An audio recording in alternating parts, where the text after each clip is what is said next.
કે અમારા આદરણીય સહકાર અને કૃષિ મંત્રી જીતુભાઈ વાઘાણી સાહેબને અમે પત્ર લખ્યો અને છેલ્લા 2-4 દિવસથી આપ જાણો પણ છો કે ભાઈ અમારા દેસર તાલુકાના દેસર ઝોનના ખેડૂત વિવોરા નવાના આ બધા ખેડૂતો જ્યારે રણિયામાં પડતા હતા છેલ્લા કેટલાય વર્ષોથી એમને દૂધનો ભાવ ત્યાં આગળ સારો મળતો હતો. એમને બોનસથી મારીને બધી વસ્તુમાં એમને પોતાના સંતોષકારક ત્યાં આગળ પરિણામ મળતું હતું અને કેટલાય ટાઈમથી ભરતા હતા. મને પણ ખબર છે કે ભાઈ એક સંઘનો બીજા સંઘનું નામ લેવાનો પરિપત્ર છે.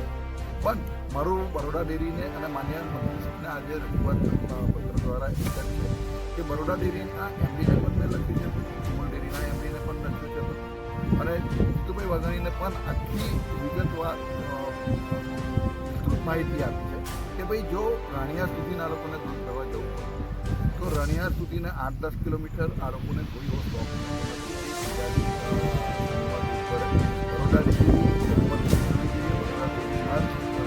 અને દરેક મંડળી મજબૂત થાય, સંઘ મજબૂત થાય એવી ઈચ્છા અમારી અને પશુપાલકને એનો ભાવ મળતો હોય તો એને દૂર જવાની કોઈ જરૂર નથી. ગામની મંડળીમાં દૂધ ભરે છે પણ આ ભાવ નથી મળતો એટલે ત્યાં જવું પડે છે તો પોષણક્ષમ ભાવ મળે અને બરોડા ડેરીના જ આવતા દરેક ઝોનના પશુપાલક એમની પોતાની મંડળીમાં સારું બોનસ મળે, પોષણક્ષમ ભાવ મળે, ભાવની મોટી સારી રકમ મળે, આ બધું જ મળે તો હું માનું છું ત્યાં સુધીને બીજે નહીં જાય. તો મારા પત્ર દ્વારા એવી વાત છે કે ભાઈ બરોડા ડેરીને સાથે સંકલન કરીને ગવર્નરની સાથે મિટિંગ કરી તો વ્યવસ્થિત ભાવ મળે અને જ્યાં સુધી ભાવ ના મળે ત્યાં સુધીને અન્ય સંઘમાં દૂધ જે અત્યારે ભરાય છે એ ભરવાનું ચાલુ રહે, જેનાથી પશુપાલકોને ખોટ ના જાય. કારણ કે એમને ખૂબ મહેનત કરી અને આ પશુપાલનનો વ્યવસાય કરવો પડતો હોય છે. આ જ રજૂઆત મારી મંત્રીશ્રીને છે અને તમામ એમડી. દેસર તાલુકાના ખેડૂતોનો આક્ષેપ છે કે દૂધ ભરતા એમડી રોક્યા છે. બરોડા ડેરીમાં ભાજપની સત્તા છે એવું છે કે બરોડા ડેરીના એમડીના પત્ર દ્વારા કે ભાઈ અન્ય જિલ્લાના સંઘનું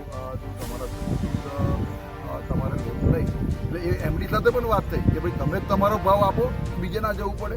અને બરોડા ડેરી આપણી ડેરી છે.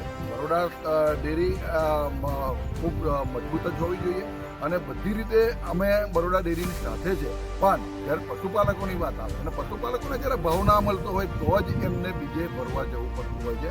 પોતાની જ મંડળીમાં પોતાના સંઘમાં જો સારો ભાવ મળે, સારું બોનસ મળે તો હું નથી માનતો કે બીજે ભરવા જાય. મારી પશુપાલકોની સાથે પણ વાત થઈ, એમને પણ કોઈ જોડે વિરોધ નથી, કોઈ પણ વાત નથી. આ તો સારો ભાવ મળે છે એટલે રાણિયા ભરવા જવું પડે છે. કોઈ પણ પ્રકારની રાજકીય ગતિવિધિ નથી. આ પશુપાલનના વ્યવસાયને આજે પણ આપણે તો એ દૂધ કઈ રીતે વધે અને પશુપાલનના વ્યવસાયમાં લોકો વધારે વધારે કઈ રીતે જોડાય એ પણ આપણા બધાનું જ કામ છે. એટલે ડેરીના સત્તાધીશોને મારે ખાસ વિનંતી છે કે હજુ પણ ખૂબ ગંભીરતાથી લઈ અને પશુપાલનના અને જ્યારે ભાવની રકમ પણ હોય તો સારામાં સારી મળે